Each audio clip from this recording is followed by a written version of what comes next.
Welcome to the Doc C. Bracy Center for Human Reconciliation.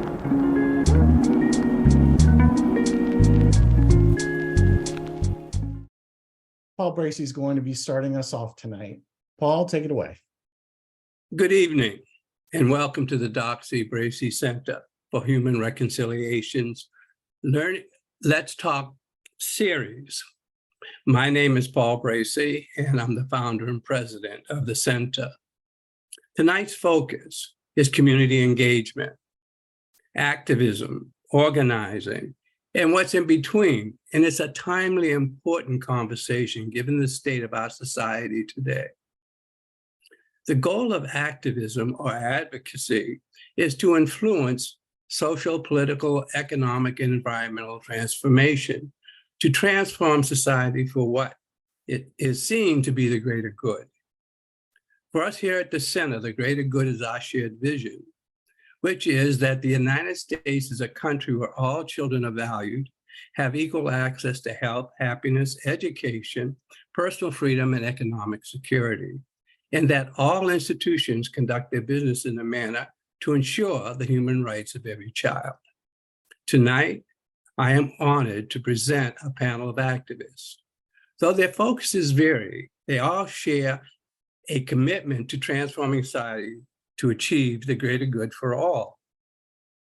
As the panelists share their community engagement, you will notice that each is a critical part of achieving the center's shared vision. Thank you all for being here this evening. And I hope that you learned something and are inspired to continue to transform our society for the benefit of all humanity. Tonight's moderator is our own Chief Operating Officer, Randy Wilding. Good evening, Randy. Good evening, Paul. Thank you so much for the intro. I really appreciate it. And welcome, everyone. I told our panelists before we started, the goal is to basically have a nice casual conversation with about 350 people listening on. So I hope everyone has a good time tonight. And if you do have questions as we go, you're welcome to put them into the Q&A box. So tonight we are going to start with Amy Brooks. Amy has been a public high school teacher in Baltimore City and a Howard County public school teacher for over 20 years. She co-founded Oakland Mills Online, OMO, a nonprofit community education platform, when school buildings closed due to the pandemic. For over 3 years, she has continued to encourage people of all ages to learn, grow, and lead through a variety of online and in-person offerings. I'm very pleased to introduce you, if you don't know her already, to Amy Brooks. Thank you, Randy. I'm so honored to be here among this esteemed group of speakers. All of us are in our communities, and that's basically what OMO is. I was a teacher in Baltimore City and really felt passionately about getting student voice to the center of every conversation we made about education. And I moved out to Howard County in part because my family moved out here. We were living in Baltimore and my husband grew up in Howard County. And so he really wanted to bring our kids back to the childhood home that he knew and loved. I currently teach at Oakland Mills High School. I was at Lake Elkhorn Middle School before that, if you're familiar with the area.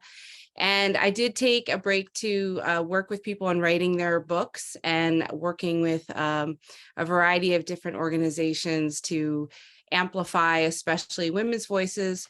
But I think my job in general has been to figure out a way to get people to center their stories.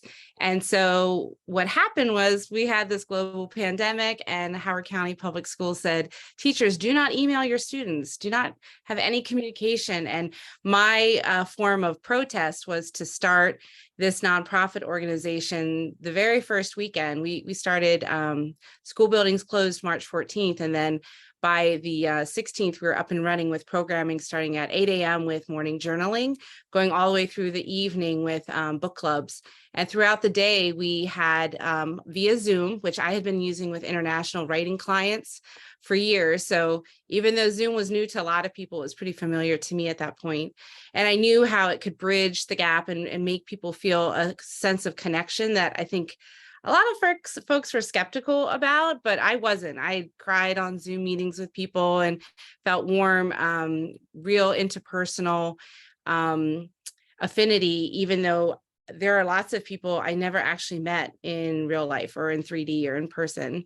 So we use that platform to highlight our community members. They were the ones who were leading the workshop. So one person might teach an origami class. We had kids showing us how to make masks. I mean, there was a point, I hope we all remember, where like we weren't really wearing masks yet. And then all of a sudden we were like making masks out of like leftover materials around the house.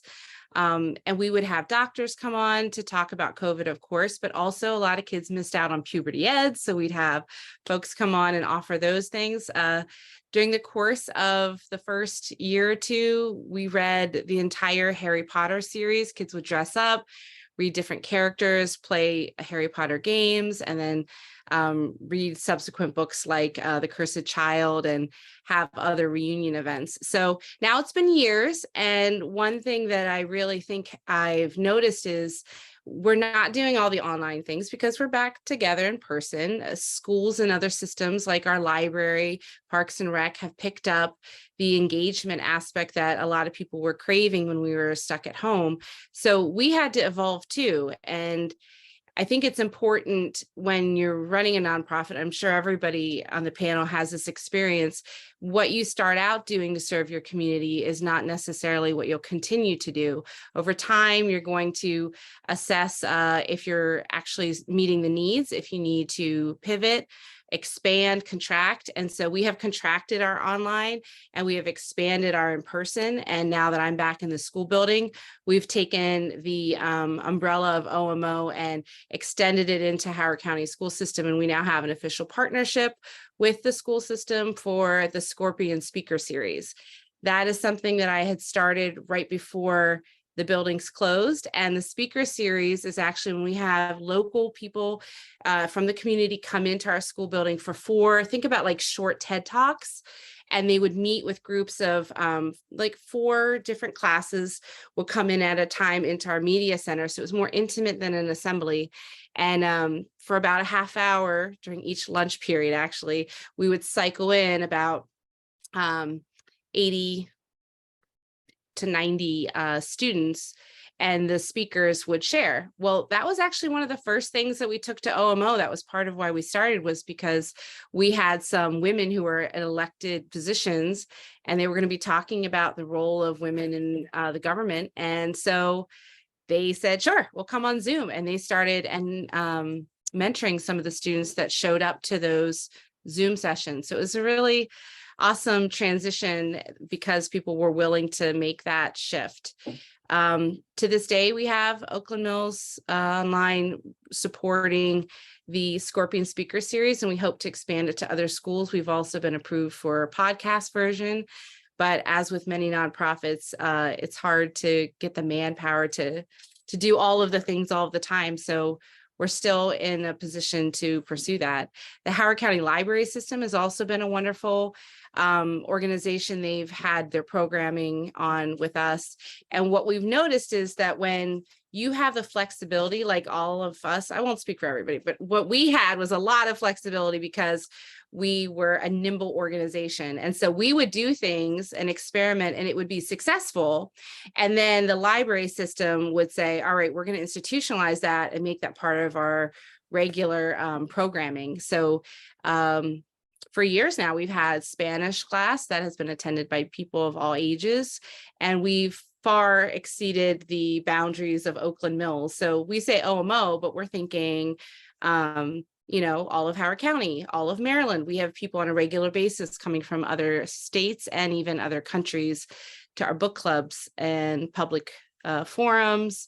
We've done whole series on like the 1619 Project, the podcast, the book, the children's books, etc. and that gets a lot of return folks as well. And then the hope is there's a ripple effect, and then they're taking that back to their communities. And one fun story, somebody messaged Kazu Kobushi. He did a whole amulet series of books that children love, and they tweeted him and said, "You should come on OMO." And he's like, "Okay." He'd never done anything like it. He ended up coming on.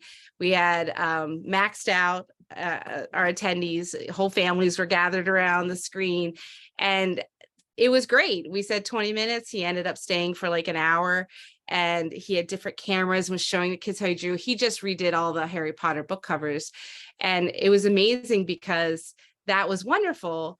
But he ended up continuing doing that, and he still to this day now connects with his readers through this medium. So I think there's a lot of ancestral wisdom and like the next generation passing things on. I see that in a lot of our work too. We don't always know what the ripple effect will be. We just have to trust if we do our best, we share big ideas without having too much attachment or ego connected to them, that people will freely and lovingly replicate those in their own communities in a way that makes sense to them. So if nothing else, I hope that OMO is a template for how we community can learn, grow, and we added lead because we don't want to just learn and grow. We want to actually facilitate shifts in our society. How we can do that, just us. And I ended up running for office last year. I just got a reminder on Facebook. The election was this precise day last year. I ran for state delegate, and it was a little ragtag group of students and community members who really wanted to have an educator in the House. And even though I didn't win, there was such a huge involvement. I did a good job, and I think it made a lot of people proud to know that it's not a foregone conclusion who will run for office, but that the government is us. And so when we think about the ultimate goal of all this, we want to see societal shifts that get more voices in the room, more stories being told, more perspectives being shared, because the systemic choices that we make have very far-reaching effects. So the kind of work that we do in community organizing can help shift the culture that becomes fertile ground for change. So I would love if there are any questions or points of clarification if anybody has now, but I'm excited to hear about all the other panelists and the good work they're doing. Amy, thank you so much. I remember, I believe it was maybe 3 weeks into the pandemic, looking at the OMO website, and I'm not joking. I thought to myself, how did they know this was going to happen? Because all of the programming was there, was solid, just the entire package. And I think that, so much has gone wrong with regards to the pandemic, and so just a lot of horrible things, including loss of life. But if we're looking at, and Erica's organization as well, but when you talk about what can individuals do in order to really, and passionate groups of people, this is what we're seeing, and this is what I see every time I look at OMO. And for everyone's benefit, we will be sending out links to all of the organizations, and if they do have the ability to donate, I would encourage all of you to, if it is possible for you, to pick one or all of the organizations and donate to them, because they are extremely valuable, and they are all works in process, and they're also amazing. And as Amy said, it's not just about Oakland Mills and Howard County in Maryland. The reach is much, much farther than that. So Amy, really quick, how has your organization evolved over time to meet the changing needs of those who you serve? Well, one of the things, When you talked about timing, it was very serendipitous that we decided to have an in-person gathering at a time when a lot of people weren't quite vaccinated yet. And everything was really wide open. We ended up going to Bon Secours in Marysville in Howard County, and it's not far from where a lot of people in my community live. And that was right when the vaccines started rolling out. And so everybody was like newly vaccinated, and the cicadas were coming, but like they just started coming like that weekend. So afterwards it was an onslaught of bugs, but we had 45 women, like we quickly sold out and then some, who showed up. And now we already are almost sold out on our 4th annual women's retreat. And that's not till next May. People are already signing up because I think that we have recognized, people have gotten a lot of clarity around what health looks like. And I want to say that it's great to get a massage and go away on a retreat, but the biggest gift I think OMO has been able to give is facilitate connection and community. And so the women themselves coming together are the key to our success, because people need people, and it's hard to, on a call like this or in a networking event or, you know, at a bar or club, to really connect with people. But if you go away with them for the weekend, after a few meals and some meaningful workshops that again help support, facilitate, and encourage those connections, people come away with like a really beautiful network of friends, quite frankly. And then I don't think we should ever underestimate, especially as women are trying to do it all and without necessarily a societal gender role shift that is discernible to me. Like it seems like we're doing just more and more. Having that support network of people that you know in different spaces or who can come and help is the difference between women having sustained leadership roles in our families, communities, schools, governance, et cetera, and just not. And also just being connected to constituents and families in which they serve. So I'm really proud of the fact that we're coming into our own with this retreat, because I think everyone in this panel is filling a need that is not currently being met. And so anybody who's watching, if there's something that you want, other people probably want it too, you know, and it's fun. I think that our work is really joy-filled. I love learning. I'm an English teacher, but like just learning other people's zone of genius has been the best gift to me, because everybody just kind of shows what they know in a way that's fun and joy-filled. And then the community reaps the benefit of that and they are better for it. So yeah, good question. Amy, thank you. We are going to transition over to Erica, coming to you in a moment. All right. Here we go. All right. So Erica Strauss-Chavarria. Did I say your last name right? Did I pronounce it So correctly? close. So close. Accents over the I. Chavarria. Chavarria. There you go. Thank you. You are the founder and the executive director of Columbia Community Care, a nonprofit. I'm not going to get emotional. This is so cool. In Howard County, Maryland.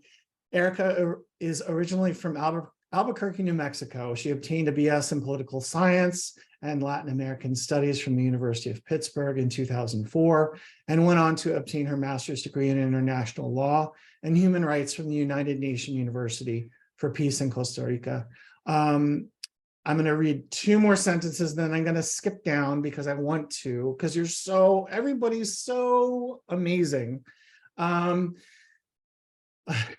receiving her master's degree in teaching from Towson University, Erica returned to her alma mater, Wild Lake High School, to teach Spanish. So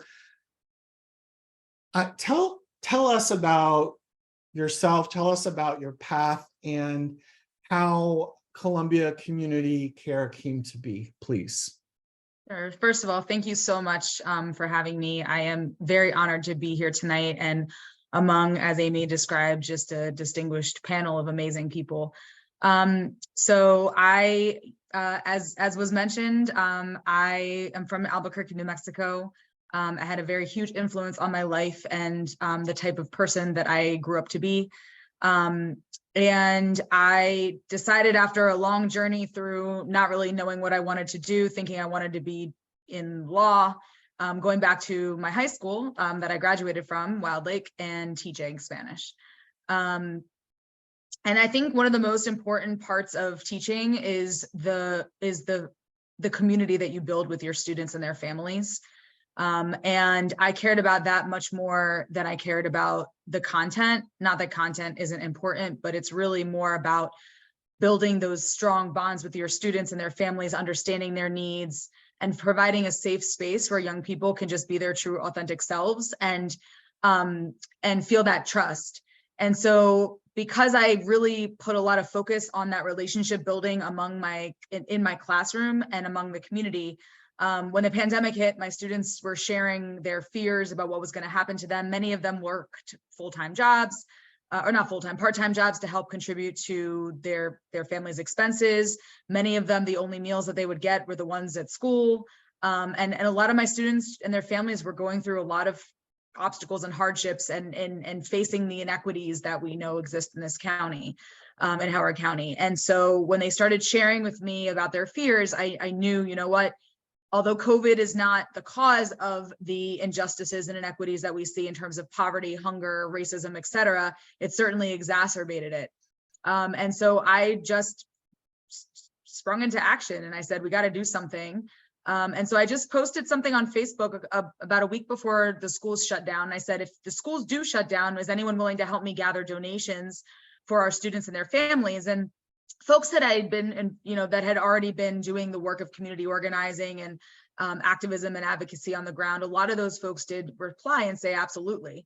And then the schools did shut down. And so in order to make my idea or my vision more kind of formal and organized, I created Columbia Community Care Facebook group.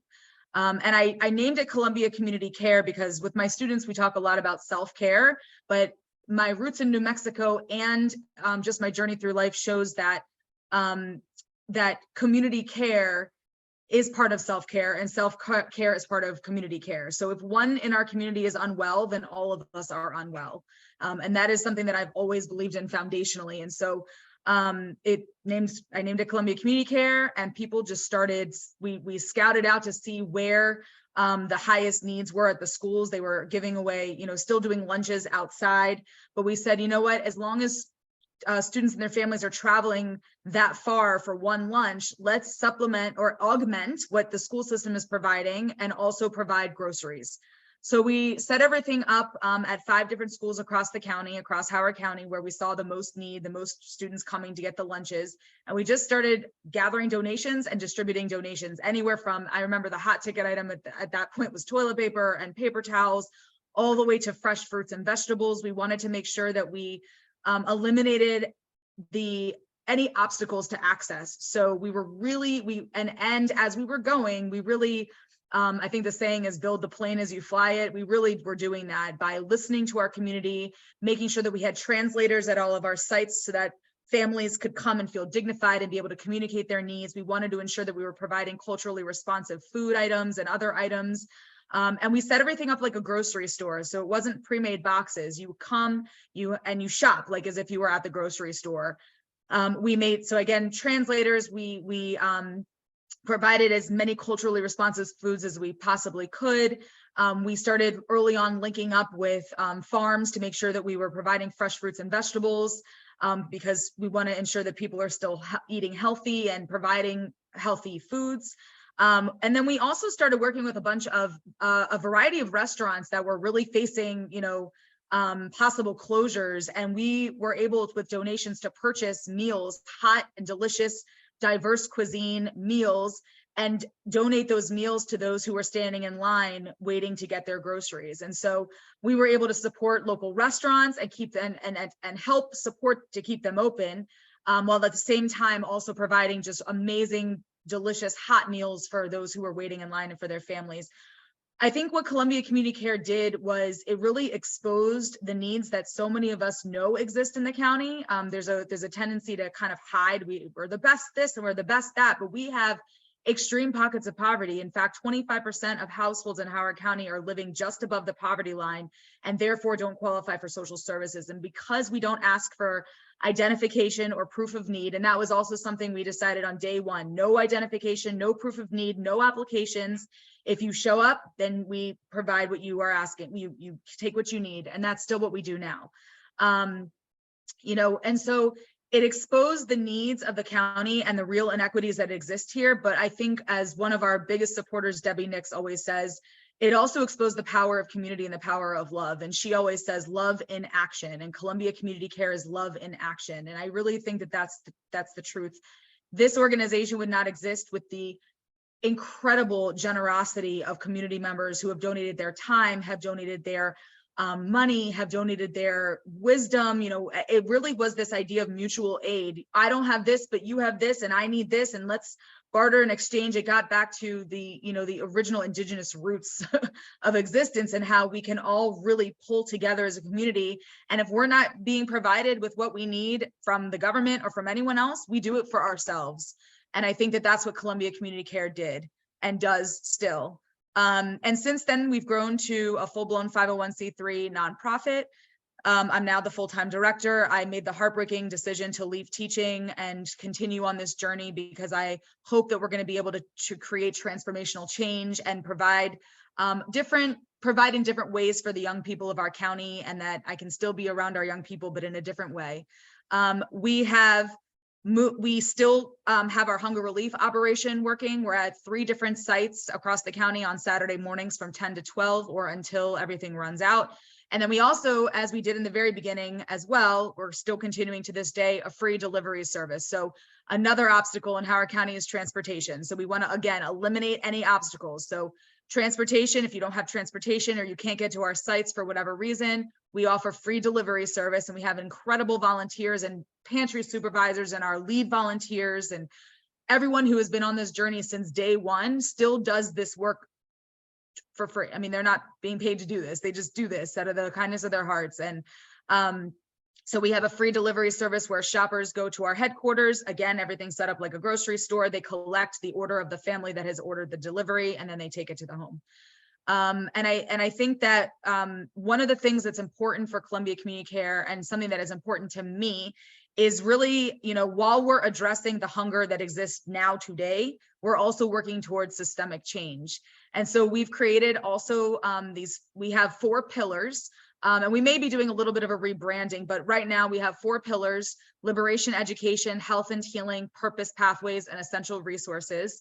And under those pillars, we have programming that we do. And all of the programs that we do are really trying to attempt to create that systemic change, address the root causes of injustice and hunger and inequities and racism and all of the things that we see in our society that are you know, hardships for people. And then and really addressing that and trying to create these shifts of power change shifts, really these transformational changes. And so we have an incredible variety of programming, anywhere from youth-led mentorship programs to adult-led mentorship programs to a volleyball clinic on Monday evenings. And everything we do, and this is also really important, is in partnership.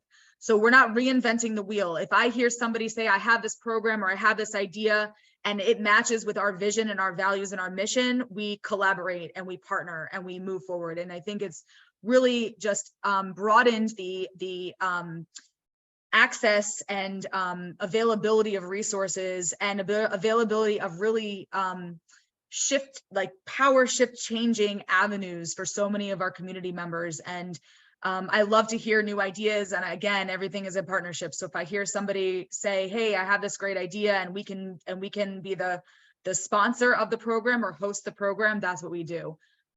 We just had an amazing Black Lives Matter at School Year of Purpose series with the Anti-Racist Education Alliance that culminated in an Unlearn University with unlearning the lies that we learned in school and learning truths. We had 3 incredible presenters for that. We had a cultural imperative program partnership with an organization called Learning for Liberation that did a series of, it's sort of like a rites of passage program for students of African descent. And again, everything we do, again, is in partnership and under these pillars that are really our values. about how we should see changes in society.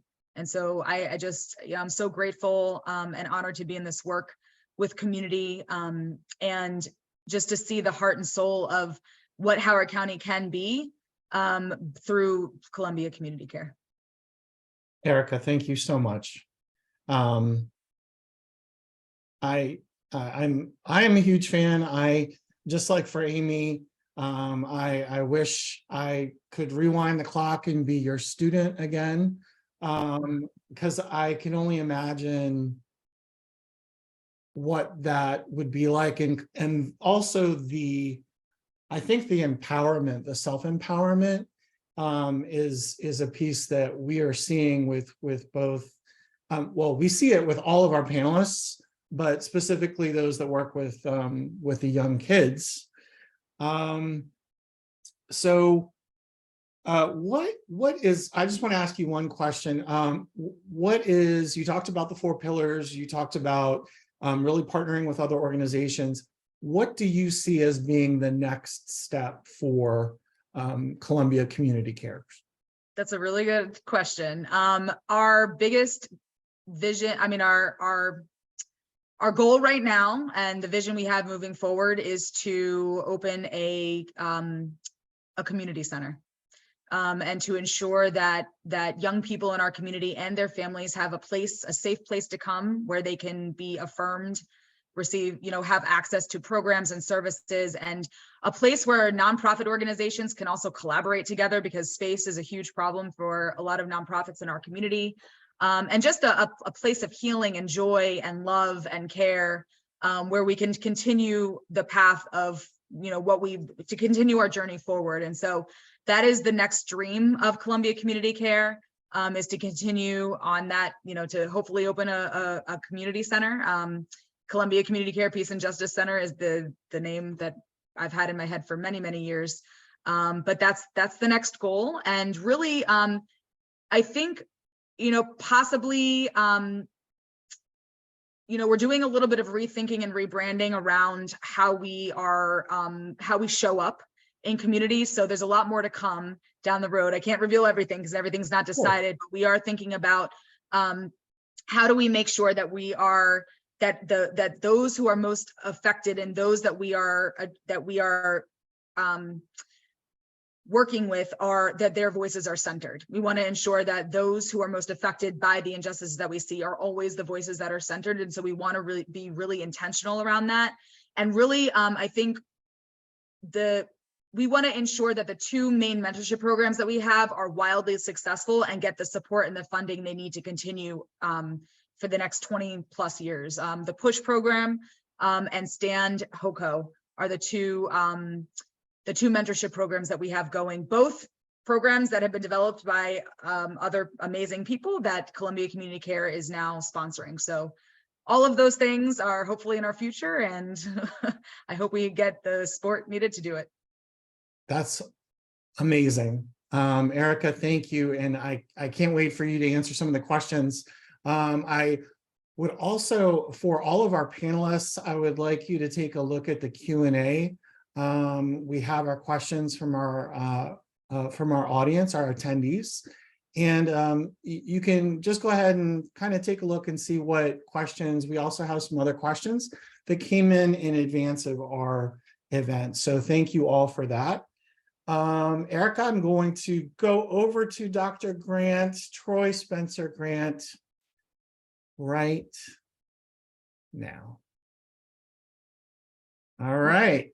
Dr. Grant, I'm going to introduce you, okay? Yes. You are a veteran of the U.S. Air Force, received a BA in history from the City University of New York, a master's in teaching from Johns Hopkins, and a PhD in language, literacy, and culture from the University of Maryland, Baltimore County. But where you are now tells a story, and I would love for you to share that with our audience. And you also, like Amy and Erica, work with youth. Yes. So first, let me just start off by saying, so Randy, I've always liked you up until this point. How can you put me behind Erica? I'm Like, so sorry. bro, That was seriously. a Come on. I should have gone in You should have in asked reverse order. questions, surveyed folks, you know. So yeah, Good so point, thanks, good Randy. point.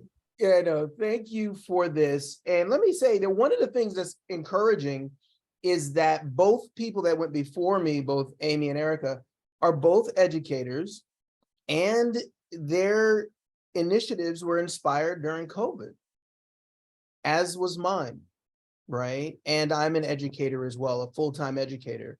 And like what Erica was saying in terms of like everybody doing things for free, so to speak, all we do is volunteer, right? So I am the president and founder of Beyond Rhetoric nonprofit organization. And what Beyond Rhetoric is, it's a nonprofit that focuses specifically on youth in detention. And our goal is to spend time with youth in detention. And it may sound simple, but you know, there was a guy who inspired this movement or inspired this organization. His name is Brian Stevenson. He wrote a book called Just Mercy.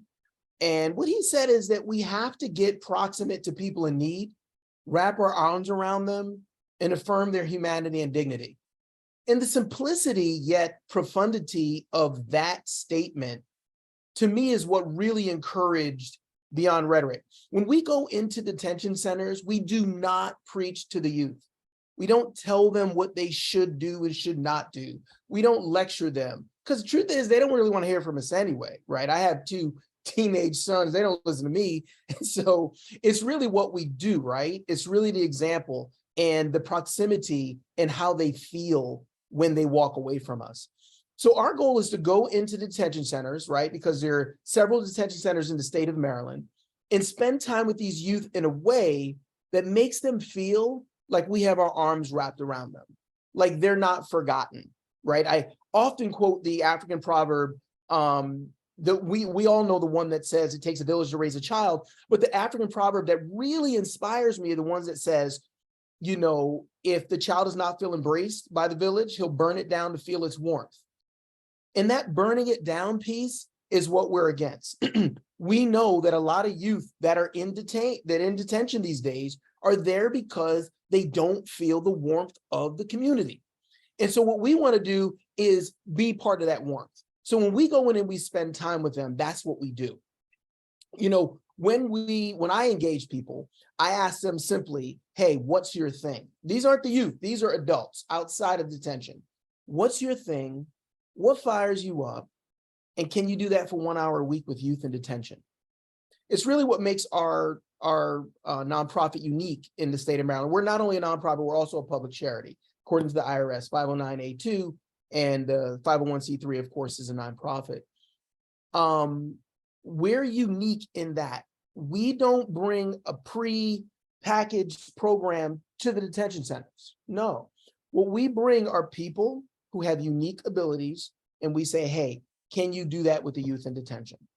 For instance, I'm geeked out about chess. I like playing chess. So I go into detention centers and I play chess with youth. I have a buddy of mine who plays basketball. He does basketball with the youth, right? Another young lady, 19 years old, Howard Community College student. She does friendship bracelets. She's been doing friendship bracelets since she was a child. She goes into the all-girls facility in Cheltenham, Prince George's County, and does friendship bracelets with the girls, because that's what she likes doing. And as a result, she's building relationships. And as a result of those relationships, the walls are coming down and the youth open up. And that's how we're able to have an effect. You know, I think it was Pablo Picasso who said, the meaning of life is to find your gift. The purpose of life is to give it away. And that's really what we want people to do. Give those gifts away. What is your gift? And then give it away to the youth. Just 1 hour a week is all we're asking, right?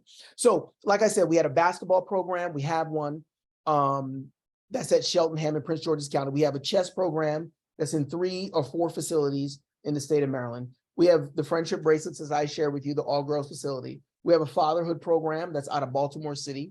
We also have a financial literacy program called Cash Flow. That's also out of the Baltimore City Juvenile Justice Center. What that means when I tell you we have these programs, these are human beings that go into these facilities and spend time with the youth, doing those things. In the spring, we were fortunate to have a relationship with Howard Community College, and we were able to have our first internship with them. And their youth or their students get 3 credits to work with us. And our expectation is that they read some books, right? Like Just Mercy. But in addition to that, that they go into the detention center and do what Brian Stevenson said, be proximate to the youth. Because it's great that you're in a criminal justice program, but it's another thing to spend time with these youth who are considered throwaways, right? Also, we had a program in the spring that reached the furthest reaches of the state of Maryland. Let me explain to you 3 tiers in the state of Maryland in terms of juvenile detention. A detention center is a center where youth are being held pre-trial. After they get tried, then they go to a treatment facility. The treatment facility is really for those youth who have been considered quote unquote guilty, but now they have to work on something, hence the word treatment. Because unlike, adult incarceration, youth that are detained, they're still in a rehabilitative state. And so if whether it's drugs, whether it's violence, whatever it is, they have a treatment facility. Well, those treatment facilities are pretty much pushed way, way outside of the scope of where we are, right? Central Marylanders are. So it's in Garrett County, Allegheny County, Frederick County. Well, we can't really reach them physically right now. Hopefully one day we will be able to, but we were able to virtually do something called the stock market game. Because I'm a full-time teacher, so I used to teach economics.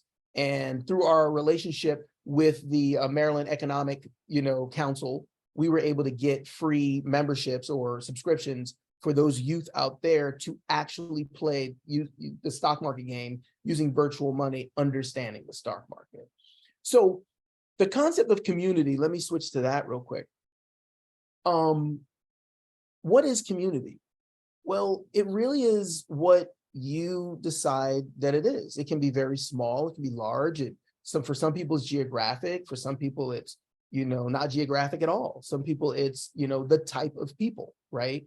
So Melissa Delau, she's a Howard County resident, but yet she drives an hour or so to Prince George's County to spend time with the young ladies in detention, because her community is really young ladies, right?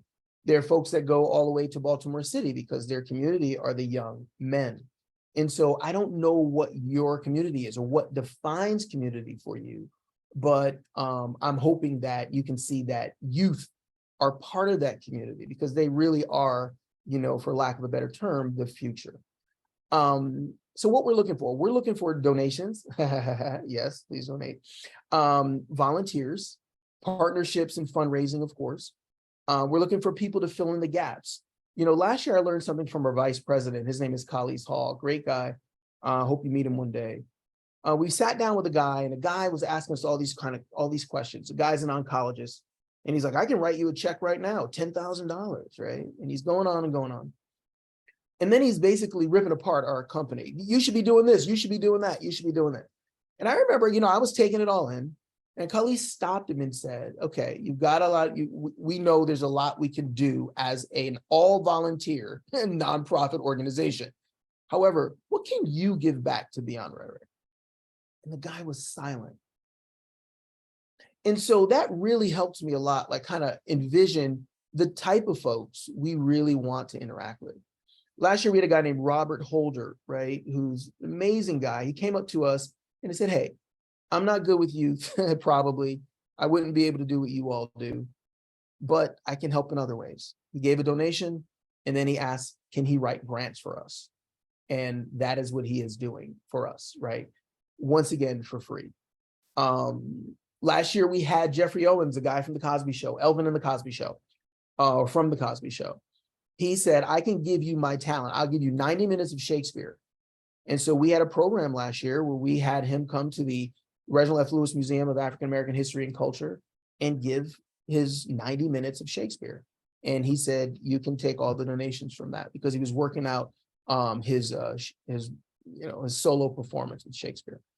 So the idea, once again, of Beyond Rhetoric is to go into detention centers, spend time with the youth, but also to reach our community in other ways, to reach folks like you who have things that you like, and we'd say, hey, can you go and do that with youth in detention just for an hour? You know, studies show that 100 hours a week is the number of hours per year that you need to devote to altruism to get the benefits from it. It comes from a book, Wonder Drug, that I read about a month or so ago. It's amazing. 100 hours a year, and you can have all types of life benefits. I really recommend the book. We're only asking for half of that, 1 hour a week, right? And so you'll be helping a lot. And lastly, let me just leave with this. Many of you know, anybody on this panel understands diversity, equity, inclusion, etc. You also understand disproportionality. And, you know, last I checked, African-American youth make up 32% of the population in the state of Maryland. That's the youth, right? The youth population, I'm sorry. 32% of the youth population, state of Maryland. But yet 77% of those incarcerated, right? Whereas white youth make up 41%, right, of the youth population, but only 18% of those in detention. Hispanics make up what, 15%, but yet 6 to 7% of those in detention. And this is what we're dealing with in the state of Maryland. I'll never forget. So last year, in 2021, there was something called the Juvenile Restoration Act. And what it did was basically end death in prison sentences. So we can no longer send kids to prison for life without parole. 82% of the youth that received death in prison sentences were African American. There's so much work to be done. And so we're going to build those relationships. And when those kids get out, we're going to build relationships with them so that they will feel embraced by the village. Thank you so much. Dr. Grant, thank you. And we will, just as a reminder to everyone, we will be sending out a link so that you can donate very easily if you are able to. And as also, as he mentioned, if you are in the area, because we have people joining from all over the country and we have some folks joining from around the world. If you are in the local area, please reach out to him through the contact form on the Beyond Rhetoric website. One question for you. You mentioned Brian Stevenson as inspiration and Just Mercy. Were there any spiritual motivations for you in creating your organization? Spiritual motivations, absolutely. You know, I grew up with the Abrahamic faith tradition. I have family members that are Muslim. I grew up Christian, and I have a lot of Jewish friends. And all three traditions really inspire what we do. You know, it's funny, I had a youth whom I mentor, who just got in trouble. And I said, listen, he's Jewish, an African-American Jewish kid getting arrested.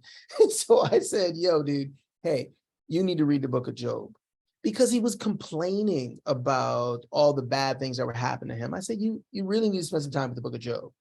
And we talk consistently. And he's one of the kids that I mentor who used to be in detention, who stabbed someone 7 times. But I think the thing that really, you know, I had a Muslim student who shared with me a verse that said, all of your actions will be judged by their intentions. So this comes from the Quran. And so that whole concept of altruism, I don't know, we wrestle with that, but I do know that your actions will be judged by how much you really want to serve the youth. And then finally, you know, as I think about Christianity, you know, I'm not a Christian, but when I was, I do remember very starkly that in the book of James, you know, James, Jesus's brother, said, true religion is taking care of widows and orphans. And I see youth in detention as the orphans of the state, the orphans of society, the orphans of our community, because that's what they are. The number one thing that links kids, the number one factor that links a youth in detention, you can definitely tell it's determinative, is if his parents were in detention or in jail. That kid will be. So those are my spiritual, you know, traditions, and that's why I always said, stop talking and let's just serve. Dr. Grant, Troy, thank you so much for being with us tonight. And I look forward to catching some of these answers from the questions that are being asked for all of our attendees. We are going to try and get to all the questions, and we're going to be doing that in just a little bit. But first, we are going to go to our next speaker, Amanda Lay, who is a personal friend of mine. And Amanda, I am going to introduce you now. You are a disability rights and full inclusion activist. She is a support broker for people with disabilities on the Maryland Self-Direction Waiver and facilities training and self-advocacy in Project STIR. And STIR stands for Steps Towards Independence and Responsibility. She recently completed 10 years of service on the Maryland Developmental Disabilities Council, where she advocated for the full inclusion of people with disabilities throughout Maryland. She has been an active member in Toastmasters International for 21 years. And Amanda, I am very happy to have you on this amazing panel tonight. And I would love to know more about you and what got you to where you are today. Oh, Randy, how special it is to reconnect with you. For those of you that don't know, I went to elementary school with Randy and I hadn't seen him until today since elementary school. So Randy, So that was like 10 years ago, basically. yeah, we're only 20. So it's very special to reconnect with you. Thank you so much for having me. When the ADA was passed, I was one of the first people to leave special education and be fully mainstreamed in my neighborhood high school. And then from there, I went to the University of Maryland, where I graduated from the University of Maryland with a communications degree. And then after that, I decided that I really wanted to help people with disabilities develop positive self-advocacy skills so they could advocate for themselves and live the lives that they choose in the way that they choose. And so that's how I got involved with this impactful work, because I realized, and I teach this to my learners, that the more positive you are about self-advocating, and the more likely you are to get a positive result. And so that's how I got involved with People on the Go. And I've been involved with People on the Go since since around the time that the pandemic hit. And it's and we teach the students the skills and tools that are necessary to advocate for themselves. In my role as a facilitator with Project STIR, I support people with intellectual and developmental disabilities to develop appropriate self-advocacy skills. And we do this in a variety of ways, including small and large group discussions, as well as role playing to demonstrate appropriate responses to various situations. In a recent training, we role played what the appropriate response is if someone opened their roommate's mail without their permission. And we discussed the important topics of money management and appropriate and inappropriate telephone etiquette. Project STIR training also puts an emphasis on rights and responsibilities that go along with them. The Project STIR curriculum was developed in conjunction with the University of North Carolina, and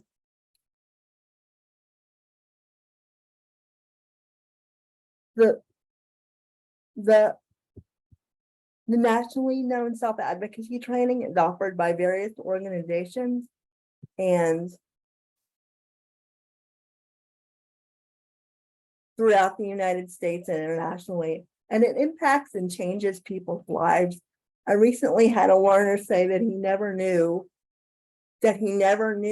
positive ways to advocate for himself, and then it changes his life. And advocacy skills are good for everyone, because we all need to remember that we're all important and everyone is beautiful and everyone has worth and value. I co-facilitate Project STIR trainings with my co-facilitators who also work with People on the Go. The Project STIR self-advocacy trainings are just 2 to 4 hours in length.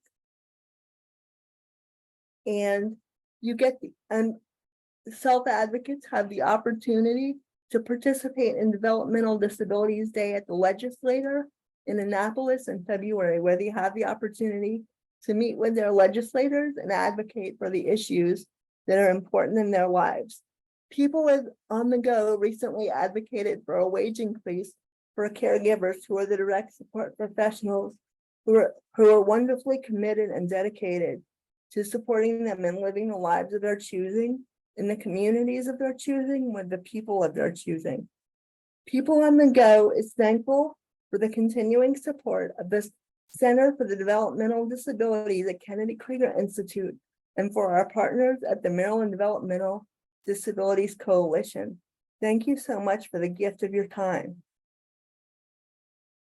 Amanda, thank you so much for joining us tonight and for that description of the important work that you're doing.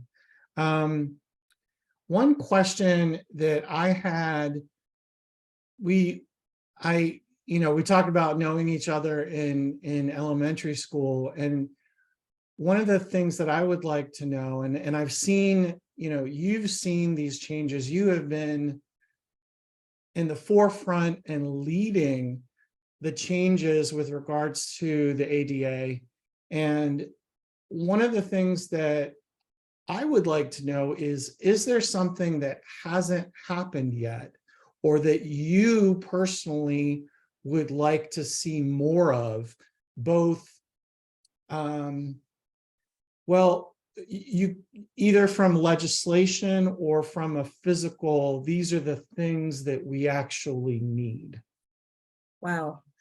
Randy, what a beautiful question from your always beautiful heart. I appreciate that. You've had a beautiful heart from literally your entire life. So thank you for that question. I think that the changes have to start with our way of thinking, right?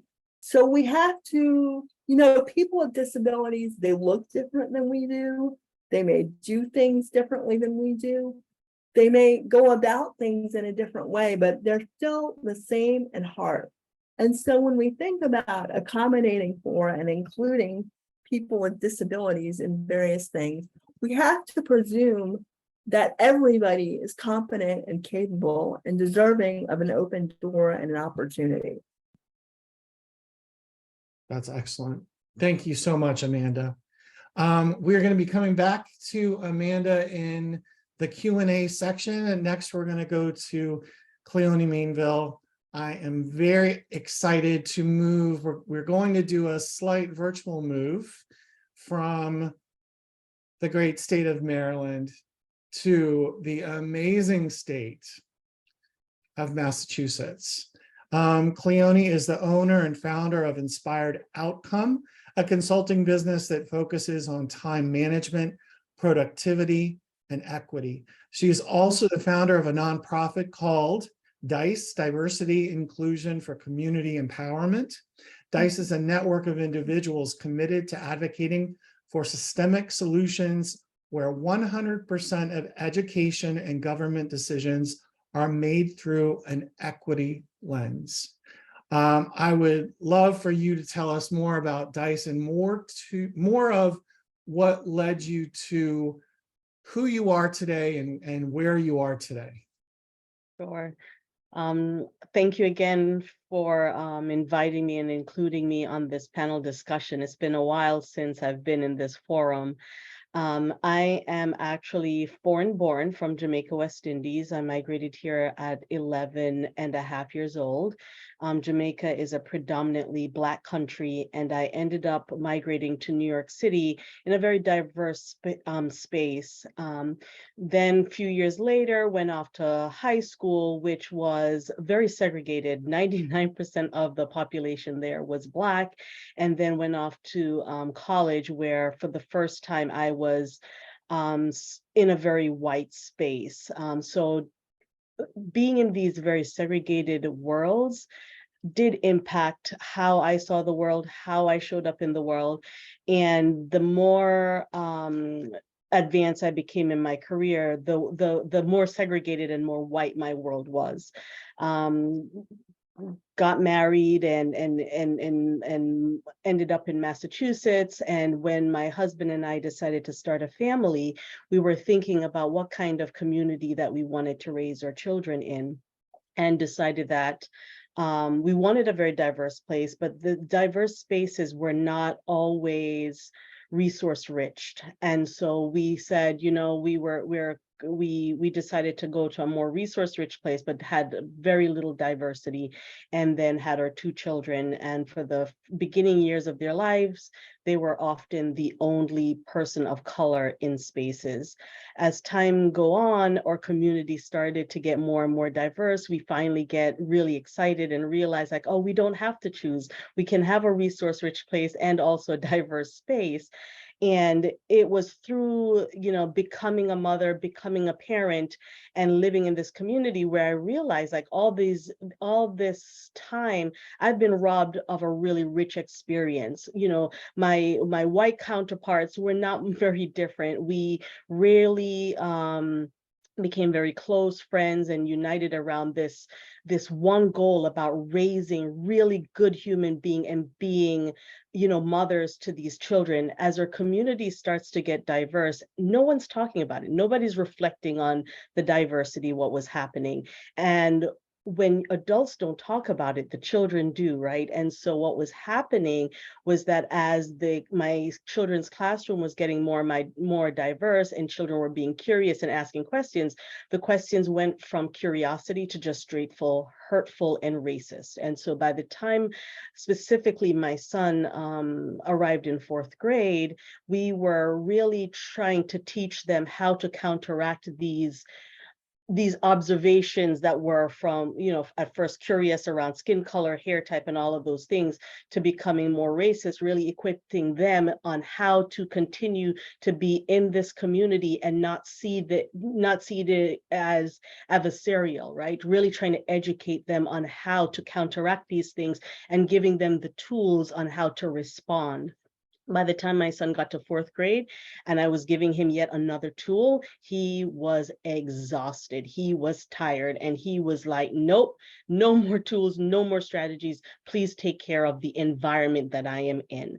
And that was how I came to this work. He gave me my charge and he went outside to play. And I called the principal and I said, you know, this is what's happening here at the school. What kind of resources do you have? What, you know, you can see it in the student population that the demographic is shifting. How are you prepared? And that's when I was really introduced to this colorblind concept, right? Because when you're in a segregated space, you don't really talk about color blindness, but when you are one of very few and everyone wants to see you as everybody else, then that's where the color blindness comes in. And then definitely when the children are being reared and transitioning from this cute little brown boy to this tall, towering, threatening teen, then you can see how this color blindness approach comes up.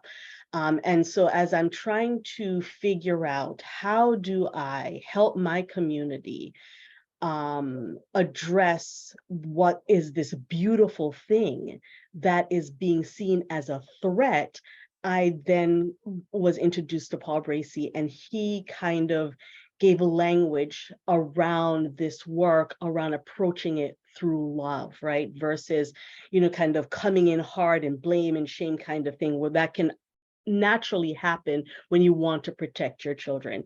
And so with working with Paul, I realized, like, you know what, I'm not going to get very far by just having this big community feel the pain and the hurt of my family. It's going to be way too abstract. Let's look at how racism and all of these things rob all children, all families of this rich experience. And it was through that lens where I was able to come into these spaces and talk about race in a way that I could be heard, versus people putting up these kind of defensiveness. Doesn't mean that I didn't face those defensiveness, but it allowed me to kind of stay the course and approach the work with love. And at the same time, find a community where I didn't feel, you know, all this love all the time, and kind of, vent and process and come back into these spaces with, kind of loving kindness.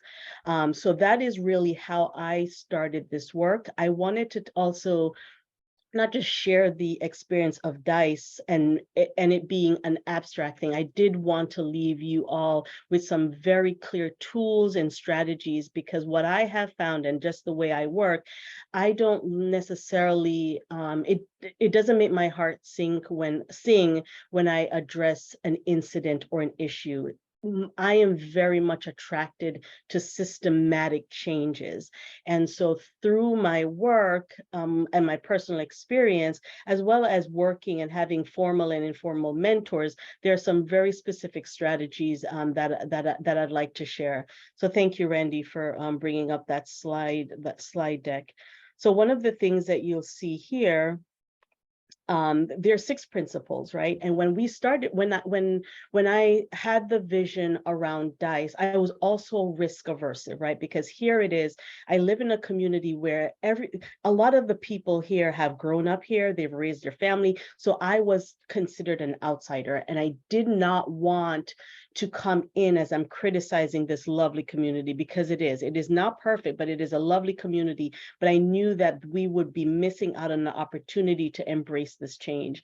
And so the vision of DICE was, one, making sure that I didn't make myself and my family vulnerable. I needed to make sure that this wasn't going to be a Mainville problem, right? A problem that only those in my family cared about. And so one of the things that we first did was to have conversations to see if anybody else even cares about this, right? I didn't want to stir up stuff and everybody's looking at me like I was a crazy person. I wanted to make sure that this was a community response. So I made sure I identified who were the informal and formal leaders in the community. And you all know, right? You'll have people who have these specific titles, right? And you clear leaders, but then you also have these informal folks that they may not have titles, but they have the ear and the respect of a lot of people. So I had conversations with our religious leaders. I had conversations with our social service leaders, nonprofits, to see if my story resonated with them and if they can rally around it. We are also a college town, and I had conversations with the college saying, if one of the resistance or the obstacles that our school system would face is resources, would you be willing to provide us resources in both human capital as well as financial? So once I got all that backing, I said, great, then, we kind of put those folks to the side. Then I wanted to make sure, I'm like, is my issue unique, right? Is this a more broader issue, or is it just something that happened to my family? So I started a Facebook group where I had envisioned collecting stories from other families of color around this. Within 24 hours, I had over 135 people sign up, and I was celebrating. I'm like, look at that. This is definitely resonating with folks. But as I scrolled through, there weren't any people of color, and the stories that were being shared there were mostly white folks wanting to lend support. What I learned from that experience was that people of color do not want to kind of out themselves, right? They need to feel trust before they share their stories in a very public space. But what it did allow me to do is for community members to self-select and identify themselves as folks who would be behind this movement, this call to action. So once we got those folks in place, and I knew that I would not be speaking on behalf of just 4 people, right, my family, that I would be speaking on behalf of the community and those who care, and they would come forward, then we officially started DICE. And what this and DICE is that nonprofit that we started. So here are the 6 principles that I'd like to get into. Next slide, please. One of the things we did for DICE was I knew that this movement, this work was going to be long-term. It's going to be a marathon. It wasn't going to be a quick sprint. And so whoever wanted to join DICE, whoever wanted to be involved, was allowed to be involved. And so one of the things, if you're looking to start a nonprofit in your community, is to have open boundaries, have very little threshold for people who want to get involved. You don't need folks to be well informed and well read around it. Just someone who's willing to learn and to grow and are willing to make mistakes, and creating this environment for them to make mistakes without being judged. So one of the things I would suggest, and what worked very well for DICE, was to have open boundaries. And say, if you're welcome here, we will accept you. And in the beginning, what that looked like was everybody was able to join that Facebook group, share resources, go on this kind of community learning together. And as we got more formal, then we created a board with and again, the threshold was very, very low. You didn't require any special training, certifications, or degrees. We just wanted, the only kind of vetting we did was to make sure that your approach was in alignment with how we want to do this work. Some folks want to be protesting on the streets, and we value that kind of activism, but for DICE, we wanted a very specific approach, and we wanted to make sure that when it came to our board, that those who were sitting on the board had bought into that. Next slide, please. Then we wanted to make sure that a moral leadership, right, where there was this really clear leadership around being vulnerable and authenticity. And I also wanted to make sure that everybody on the board saw themselves as a leader. So there wasn't any hierarchy on the board. Everybody's opinion and vote was just as important as the co-presidents, as well as the founder who is myself. And we also had youth on our board, right? And what that looked like were high school students and college students, and their vote was no more important or no less important or valued than the adults on the board, and that everyone can hold each other accountable. And we put that out front and center as well, that everyone was going to be responsible for kind of holding us all accountable to doing this work in a very high, moral and with integrity. Next slide, please. Then we worked on making sure that, we built a speed of trust within the organization. We were all volunteers with very busy schedules. We did not have the luxury of being paid. My organization, unlike some of the other organizations in town, attracted parents with young children. Again, we were working with youth or folks in the early career. And so we wanted to make sure that we built an organization that, despite the competing priorities with young children, early careers, demanding jobs, that they would make space for our organization. And so building trust looked like, one, having two co-facilitators, one person who was my co-president, was really into making sure that we spent just as much time forging relationships with each other. And I was naturally gravitated to be kind of more task oriented. And so if the leaders of the organization does not have those two things, right, naturally inclined to create space for those two things, those human connection, relationship building, as well as moving the organization forward by, kind of being productive and taking off task, then you really need to have co-presidents or co-facilitators doing that. And the way we did that was always opening up each of our meetings, really connecting to each member, making space to bring in your private struggles and just your humanness into each of the space, so that we were not only seeing each other as kind of co-pilots and colleagues, but as true friends with this mission-based work that can be rewarding, but also can be very taxing and draining. Next slide, please.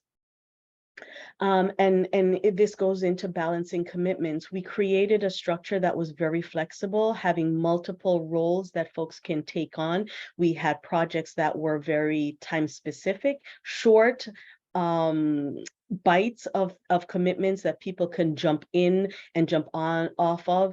We also had projects that were longer commitment, this way that everybody can find their space and an opportunity for them to contribute to DICE and have a meaningful experience. Because what can happen in these spaces is that you're successful in recruiting folks, but you're not successful in keeping folks. So allowing folks to be able to balance their parenting role, their jobs, their schooling, all of those things was really important. And we spent a lot of time creating building the organization in a way that folks can balance their competing commitments. Next slide, please. Then navigating other coalitions. As I mentioned, in our community, we're very lucky to have Paul, the Bracy Center. We have a group that's called BCCR, and then we are surrounded by communities that also had different nonprofit and kind of coalitions. And so what we always made sure that we did at DICE was to make sure that we had relationships with these other social service nonprofit groups. And what that looked like in many cases was that we were actual full-fledged members, right? We didn't just have relationships where we were, kind of having these casual conversations. We integrated ourselves in these organizations, one, to ensure that we were not duplicating services. We were also able to leverage the limited resources, right? Because a lot of these organizations are built on volunteers, and we couldn't always do it, or do the work on our own.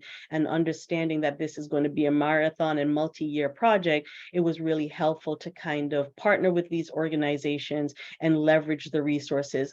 If there was an organization that was doing a certain aspect of the work and doing it well, we did not take it on, right? If someone was interested, we would direct folks into that direction. So navigating other coalitions and resisting the need to feel territorial is really, really important. It also allows you to build a community around what is possible, because sometimes if you're not interacting with other groups that are doing this work, it can feel so heavy and so like impossible feat. But when you surround yourself with folks doing this work, then you see what's possible versus focusing strictly on the barriers and on the obstacles.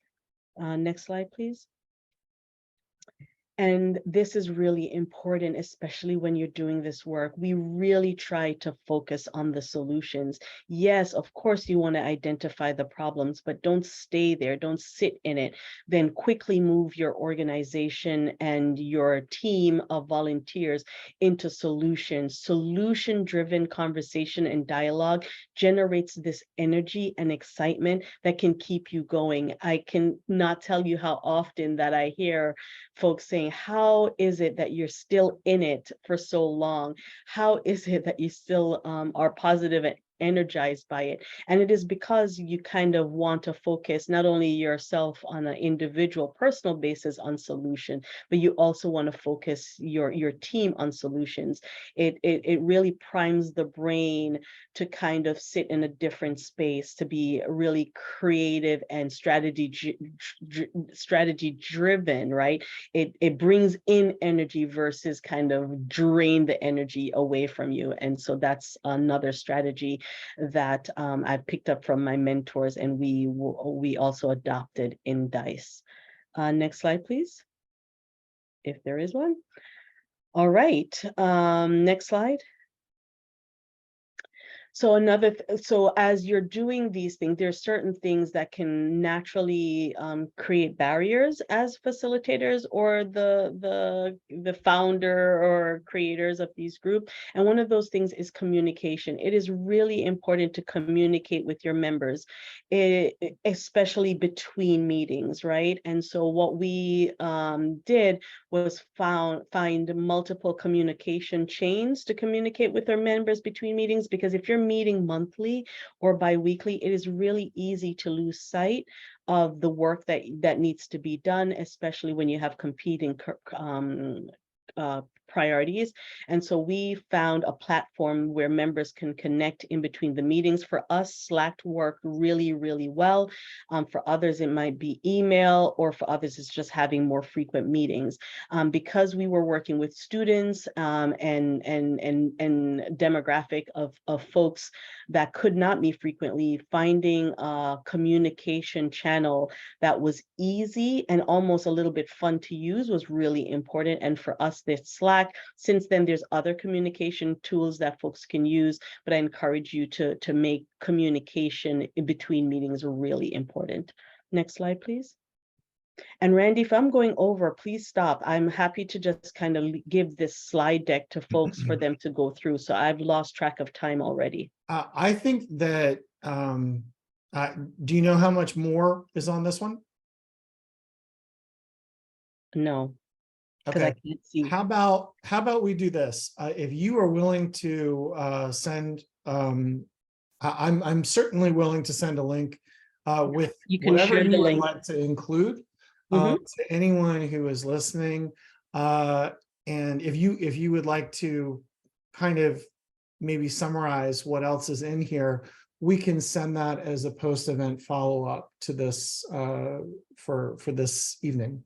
Yes, perfect. So the link that I shared with you, you are free to share it with the audience. You could drop it in the chat or wherever they can access it.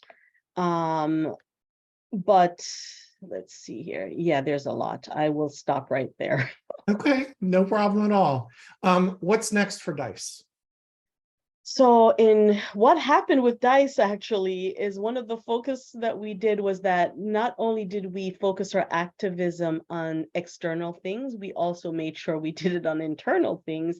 And so one of the things that we were successful was to ensure that DICE members who have gone through our training and had this like-minded approach got into elected positions. And because of that, we were successful. We ran into a situation that I had not anticipated. You cannot be political and also run a nonprofit. So DICE is on hiatus until we can restructure and come up with a different model. We were successful in getting quite a few people in elected positions, and now our team kind of went down to a skeleton crew. So we are on hiatus right now and just really supporting each other in our elected positions to be more effective. That's amazing. I mean, it's like, what's a really good problem to have? Well, the people who we want to be in leadership positions are now, but at the same time, you have to balance the line that is, at least tax-wise, is established between what a nonprofit can do and can't do with regards to public office. So I appreciate that. Thank you for that. And so many of our, we see people, the folks on the panelists on the panel tonight. Amy talked about running for office, and yeah, if we could do both, I'm sure a lot of us probably would.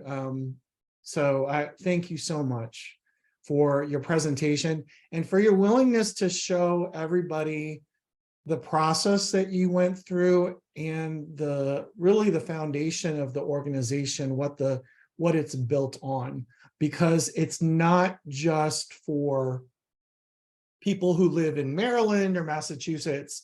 It's really for anyone who is interested in creating their own organization, and specifically their own nonprofit. So Cleone, thank you so much. We are going to be going over to Yolanda Saunier in just a moment. And we'll see you in a little bit, Cleone. Thank you so much. All right. Unfortunately, we did have a change in our attendance. Unfortunately, David Smith who is with the University of Maryland Office of Community Engagement, could not be with us tonight. He did send his apologies in regards to everyone. I did get a chance to speak with him privately, and I know that everyone would appreciate his personality and his passion in his job. But for right now, you're just going to have to take my word for it.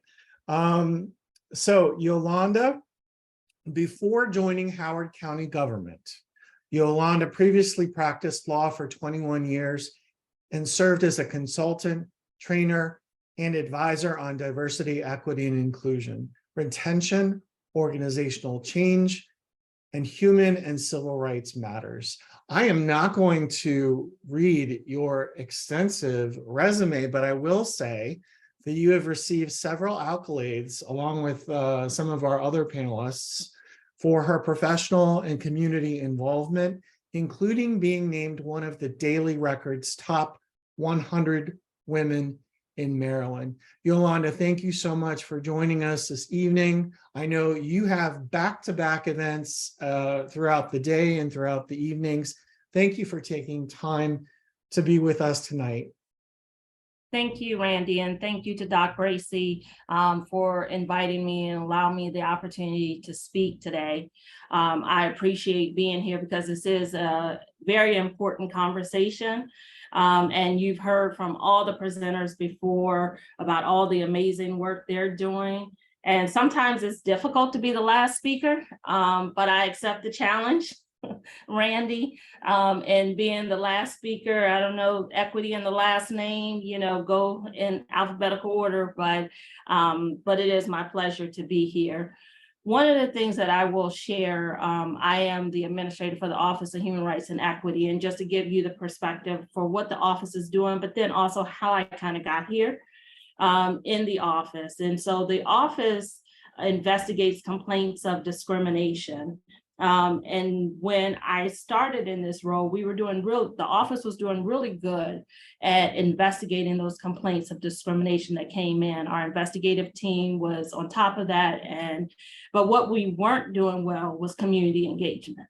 Our community outreach team, we had to build that team up. And it was important because I look at the investigative side as kind of our reactive side. That's when something's already happened. But we weren't taking advantage of the work that we could be doing in the community and being proactive in trying to eradicate discrimination, trying to limit the discrimination that was going on here in the county. And so one of the things that I'm pleased to say that we've been able to build up our outreach unit and our engagement in the community and doing trainings, doing events and programming, doing celebratory events to bring people together so they can learn about each other, learn about, different cultures, learn about different religions, getting an understanding of where people come from. We've had the opportunity to do studies and explore policies.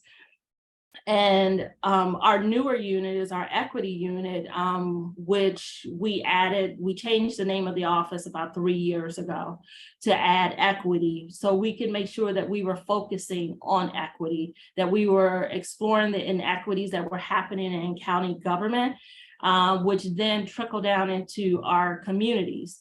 And so it gives us the opportunity to look at those inequities, seek how we can remedy those inequities, and then continue to grow and move on from there.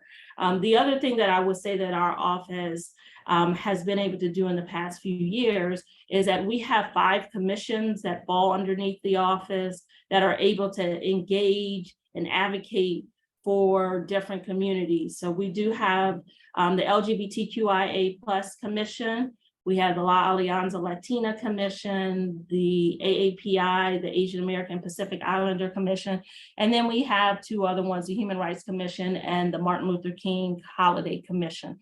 And so with these commissions, like I said, we've been able to engage the community more, be able to advocate, be able to start programming. The Martin Luther King Commission saw a need during COVID, the food insecurities, and they started a pop-up pantry that is still going on to this day. But that pop-up pantry, that occurs once a month, feeds between 400 to 500 families a month.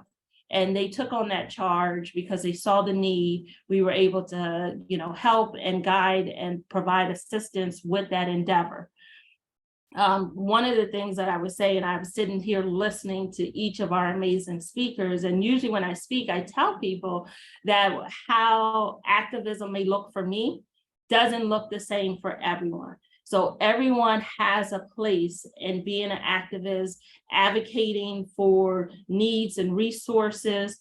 And so, what each and every one of our panelists are doing is where they were called to be, where their hearts brought them to be. But, you still, all of the audience, there is so much work to still be done that there is space for that work to occur.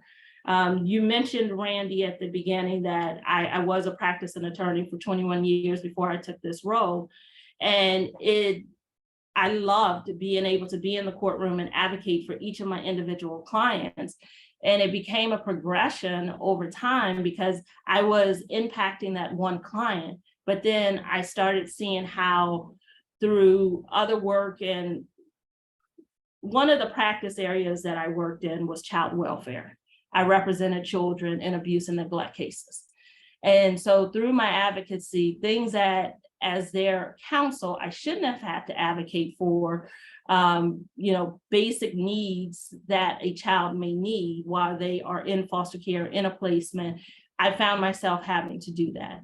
I found myself having to advocate for a caseworker to actually call a young person by the name that they wanted to be called, to use the pronouns in which they wanted to be called, to be able to buy clothing that in a caseworker's mind did not fit that person's biological body. And so having to advocate, so I started getting more involved in a policy level. How can I make change more on a systemic level? And so I started getting very active, involved in the American Bar Association Diversity and Inclusion Committees. Then I led the Maryland State Bar Association's Diversity, Equity and Inclusion Committee, and finding ways in which the legal field could be more diverse, but also sitting on committees that looked at the disparity of children of color that was in the foster care system. How can you change that? And all of that brought me to the work of looking at where can I be, where we can look at making change both on a systemic and institutional level. And I find in my work that I'm doing here in the Office of Human Rights and Equity, I'm able to make a more global change than just impacting the one client at a time, which believe me, I absolutely loved it. But I wanted to find a way that I could make more of a difference than, like I mentioned, each of those clients that I was representing. And I will say, in doing the work and doing the community engagement, I have been able to engage with a number of people in the community and bringing people together. Sometimes the Office of Human Rights and Equity being I would say, an umbrella to bring people together, to bring resources, for us to not be operating in silos. And so as I was listening to each of the speakers, I've had the pleasure of working with Erica, I've had the pleasure of working with Amy, but as I was listening to our other presenters, I'm always looking at how can we engage with our other community partners, because we grow and we're stronger when we work together, as opposed to us saying, no, we want to do this just by ourselves. This is our program. You can't participate. And I know during, after the George Floyd murder, we came up with a dialogue series, Humanity Matters, where we brought people together in the community. People wanted an opportunity to speak, to talk through all of the emotions that they were having at the time. And Randy, you know, I'm most appreciative because you were one of our facilitators. We had small groups that people had co-facilitators that would lead them through discussion points. And Amy participated at the beginning when we came up with the concept, how can we make this work? And we had a number of community partners that came together and said, you know, we agree, you know, we will send it out to everyone that we serve. And quite often we're all serving the same people quite often. But we were able to have a bigger impact by all of us coming together and putting, you know, our bright minds and putting, you know, our resources and everything together. And so one of the things that I will say is that one of the quotes that I actually love is to never doubt that a small group of thoughtful, committed people can change the world. Indeed, it's the only thing that ever has. And Margaret Mead said that. But I find that so many people say, you know, that seems so large. How can we, you know, it's just me. And you've heard from each and every one of these panelists before me that talked about how they just knew they had to make a change. They had to make a difference. They had to do something. And so we all have to start somewhere. And sometimes it's contacting people that are already established to request help or say, I have this suggestion. How can we partner? And I will stop there, Randy, to see if there's any questions. But, you know, it is, again, my pleasure to be able to bring my perspective here, but also to be able to amplify the voices of others in the community who are so often marginalized and forgotten. Yolanda, thank you so much.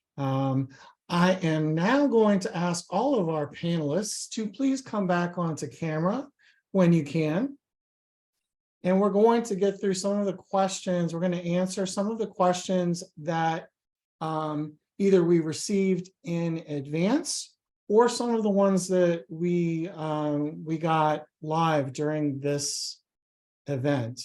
And I hope that everyone understands that this, although we have many of our panelists are from Maryland and Cleone from Massachusetts, the work that's being done, the effort, a lot of the process, certainly the process that Cleone and Foundation, the foundational aspects of organization making can be replicated anywhere. So take what you're learning here, ask questions, and find out what is, you know, what's your calling, what's your driver, where is your passion, and like Dr. Grant said, what is your thing, and go with it, because that is going to, I think, is going to benefit everyone. And I did mention that unfortunately David Smith is not able to join us tonight, but we are able to answer your questions. We can do them live, and we can also do them in writing.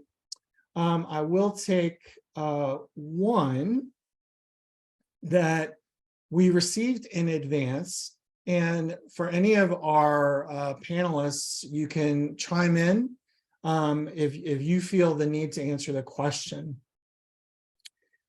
So this is from one of the registrants. I am creating a community engagement committee for a higher institution, educational institution. This is the first time I have ever been in a committee and the first time being a chair. What advice can you give me?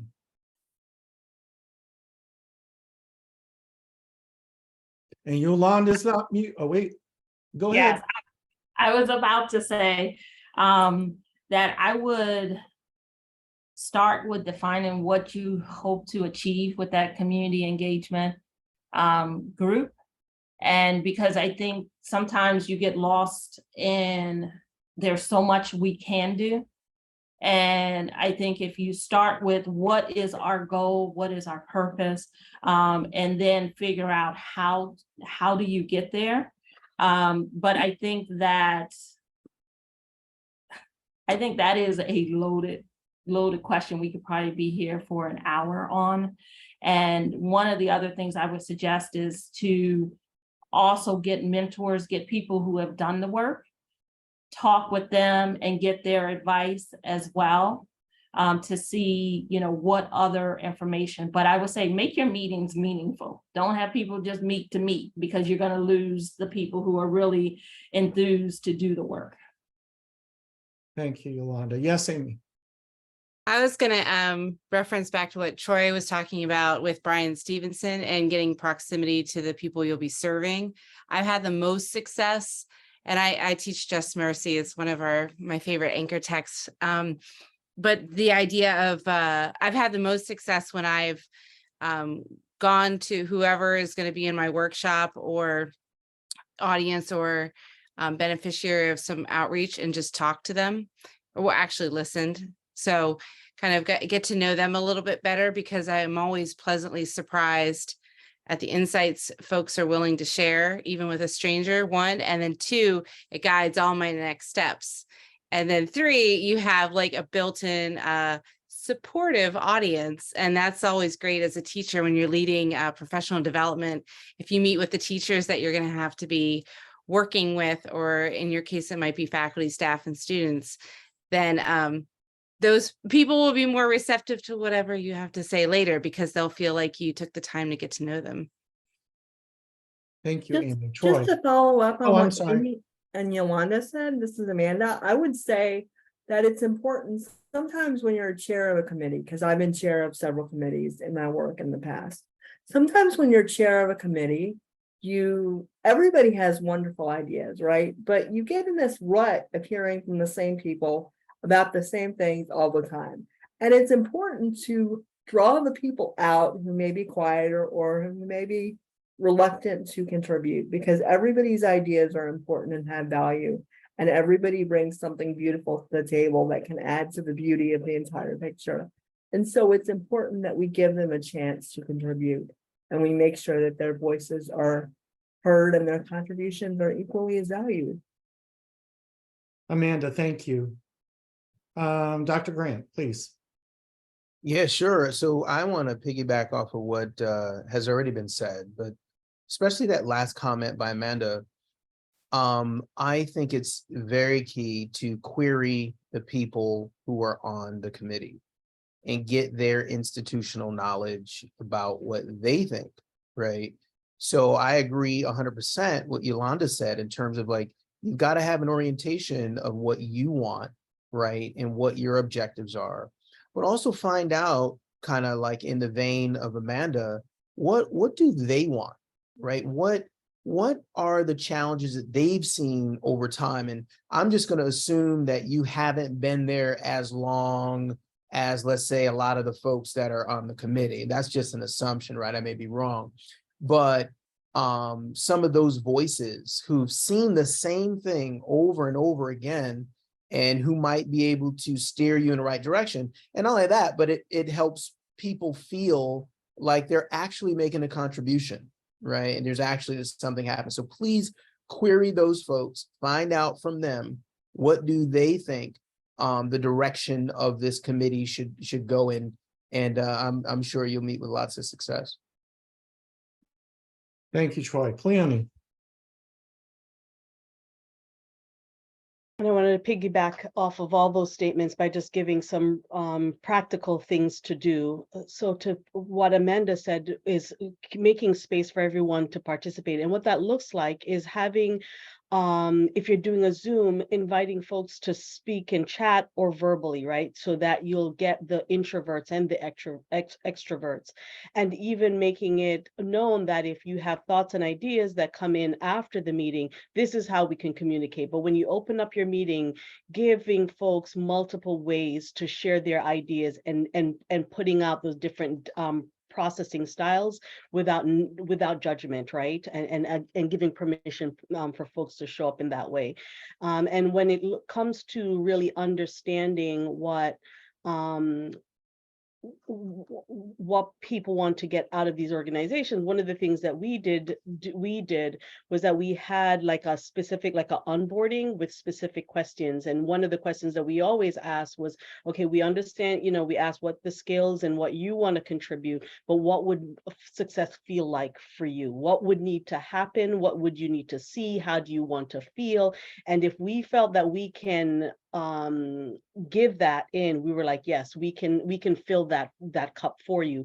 And or being honest, like, okay, we're not structured to do that. So really having a really deliberate onboarding process in place and asking those questions. And then it's also another tool, especially when you're working with young people, that you can go back and revisit that and do like this, quarterly check-in, like, are your needs being met? What can we do better, and so forth. Lanny, thank you. Okay, I'm gonna just take a moderator or host privilege and ask you all, what are you reading?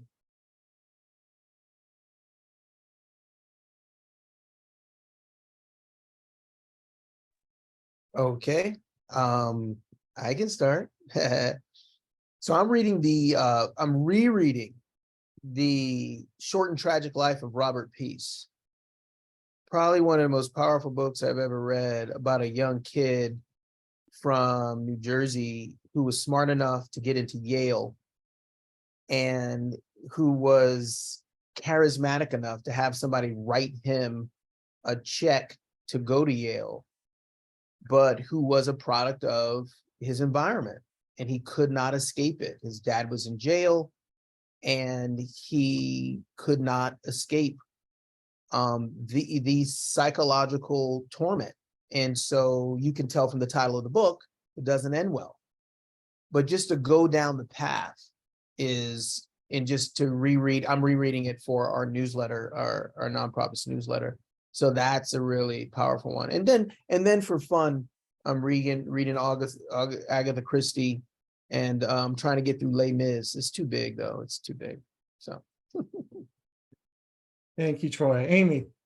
I just read this summer, just a little while ago, a memoir and manifesto on reimagining. It's called A Renaissance of Our Own by Rachel Cargill.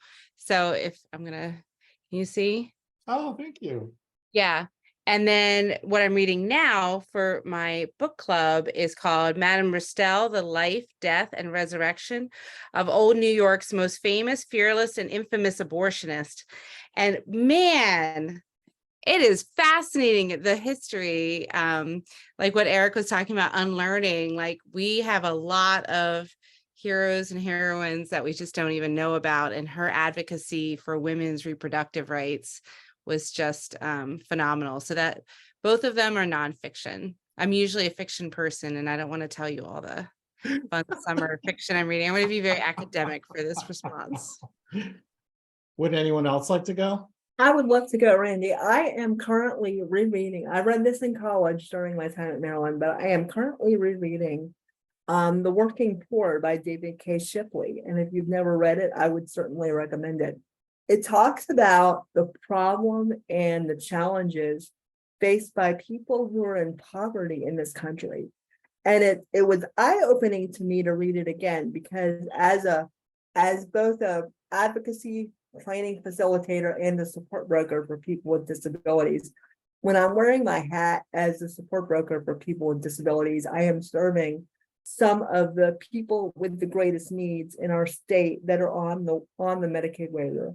And so I have a unique perspective as a woman with a disability myself, but just to read that book gives me a different level of empathy for people that are in poverty, and a different level of understanding, as does my faith as a Christian. But also reading that book and reading how poverty affects us all, and poverty affects society, certainly increases my awareness and perspective again, and gives me a heart to do this work and to give to others to make their challenges easier. I would recommend that book to everyone. Thank you. And just for everyone, for the audience, I will go back and look at all these books and send a link in our post-event wrap-up, which will be dense, and that's okay. Yolanda and then Erica. Sure. So I actually just got 3 books. Haven't started in all 3 of them, but the first one is by actually a local author, Jonathan McKinney. The book is called The Little Black Boy. It's based upon, it's part of his life story, but growing up in the inner city in Detroit. And he said he was encouraged to write that book based upon some youth he had spoken to in Detroit, and I think in Chicago, who said that they never thought about going to college because they didn't think that they would live long enough to get to that point. And so he is sharing his experience in that book to try to encourage the youth that are coming up. And then just 2 other very quick ones was this year is the 75th anniversary of the Universal Declaration of Human Rights. And so we're kind of in the office, kind of going back through. It's a little book that goes through all of the Universal Declaration of Human Rights. And then this one, the one that asks the question about the community engagement, because we're always looking and seeing if, the engagement we're doing, if we're reaching the audience. We're always assessing our programs. And so this book is Modern Day Strategies for Community Engagement. And, we always think that we have more to learn. And even though, we've been doing engagement, we're always looking to see what more we can do. So. Thank you, Yolanda. Erica.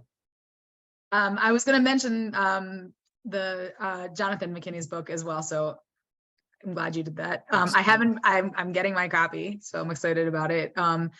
And I wish the United States signed on to way more human rights legislation from the United Nations than they do.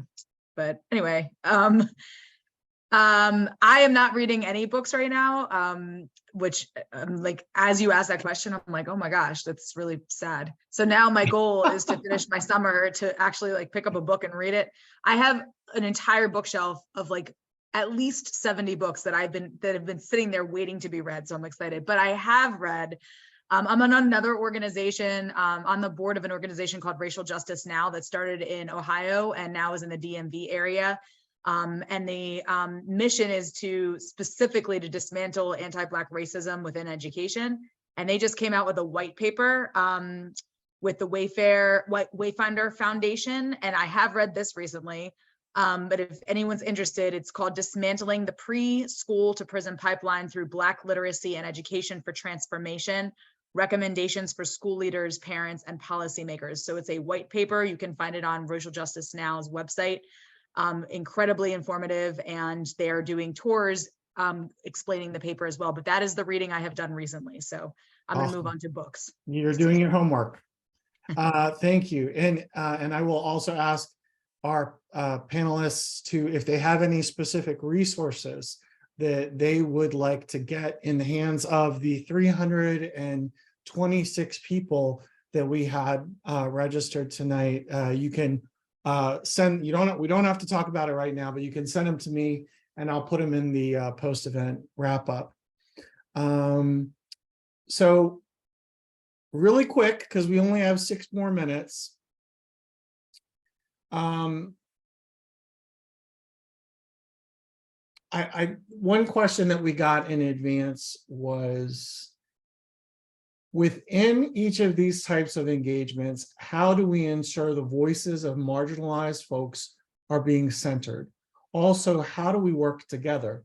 For example, often activists are pitted against those doing internal organizing at companies and institutions. So one of the other questions that I got about this event was, this seems like an academic panel.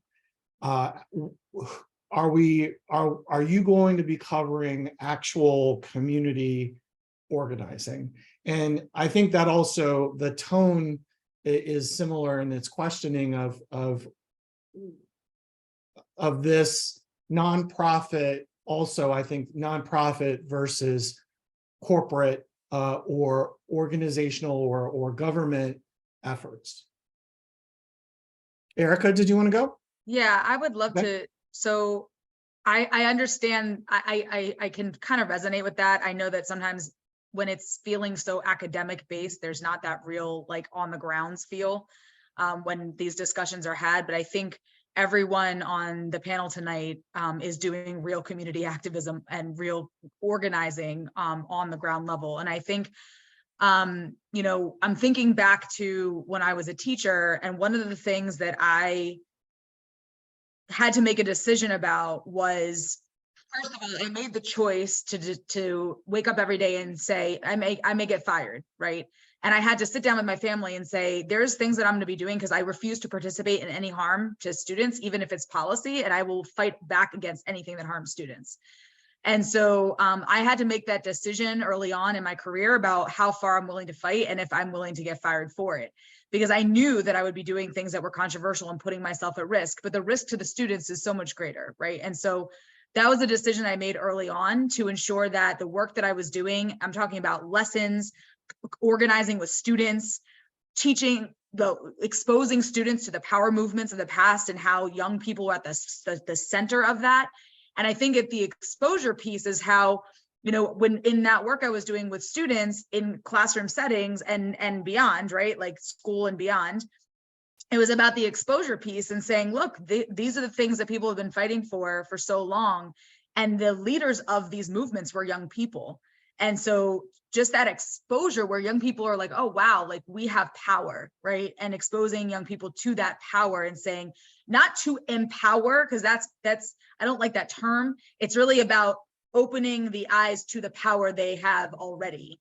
And so I think, I say all that to say, I think that, you know, even when we're, that I think we in this group are on the ground risking, a lot of it comes with risk, right? And always making sure to center, think about who is in your leadership roles, who are making the decisions, how often are you engaging with your, with the folks that you so quote unquote are serving? Are they in leadership positions in your group? Or do you have diversity for the sake of diversity to say it on paper? Or are you truly committed to ensuring that those who are most affected by whatever issue you're tackling are at the forefront of that work, leading the movements, determining what their own needs are, and then creating the solutions for their own needs, as opposed to this imperialistic type of diving into communities without the community being actually engaged in the work.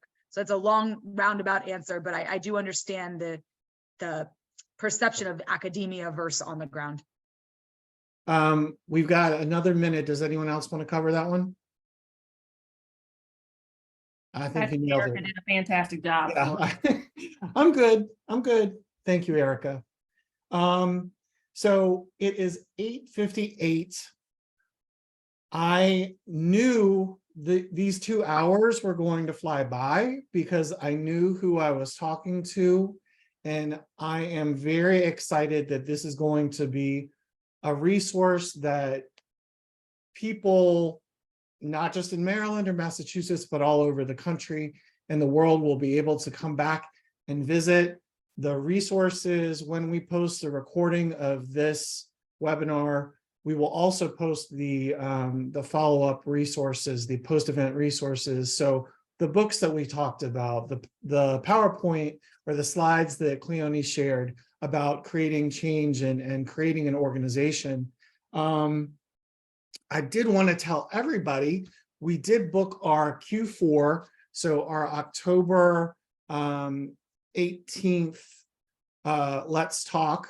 I'm very excited to say it's going to be Dr. Tracy Baxley, and she is from Florida. And can you see that? It's going to be on social justice parenting. So I'm really hoping that everybody who's listening today will join us. We are not benefiting from the proceeds of any book purchases, but I'm on my second read of this book. And it is a book that as a parent of 2 Black teenagers, I wish I had 20 years ago, but it wasn't written 20 years ago. So I would just encourage everyone to come back, be part of this series. And then also, I would say, because this is something that we are doing as a public service and also as in part marketing for our organization, I would be remiss if I didn't take some of the advice that our panelists have said. Tell us what type of programming you would like to see in our Let's Talk series, and we will try and make that happen. Has been an amazing night with you all. Thank you so much for taking the time out of your busy schedules to be with all of us tonight, and to also be, I think, in community with each other. I'm wide awake, so this is to be in community with you all is an honor and a privilege, and I am so proud to be able to call you my friends, my colleagues, and people who are getting into, as Erica said, sometimes good trouble together. So thank you all so much. If you want to have any closing thoughts, you're welcome to do that now. Thank you so much. Randy, I would just say thank you again, and thank you for everyone for staying on for 2 hours. There was one comment in the question and answers that I think it was Peter said he would love to get involved based upon the stories shared and the experience with every organization. And I will just say my office doesn't accept donations, but each of the other organizations that mentioned donation, I think donation of your time and money is appreciated by the organizations, I think, that are accepting donations, and that will allow them to continue to partner with, like, my office, and continue to partner and do things in the community by getting that continued support from people. So I just wanted to say thank you, and thank you to the attendees. Yolanda, thank you. I just want to follow up on what Yolanda said. Thank you again, Randy. It was wonderful to reconnect with you in this space. Thank you for the work that you're doing and continue to do. Thank you to all of our attendees out there in viewership land. We appreciate you. We thank you for giving us your time and your energy and your interest. And we know that maybe we can't see you or we don't know you yet, but we know that if you wouldn't be here unless you were interested in the value and importance of community engagement. So thank you for caring enough to spend 2 hours with us. Thank you all so much. Have a wonderful night, and we will see you soon.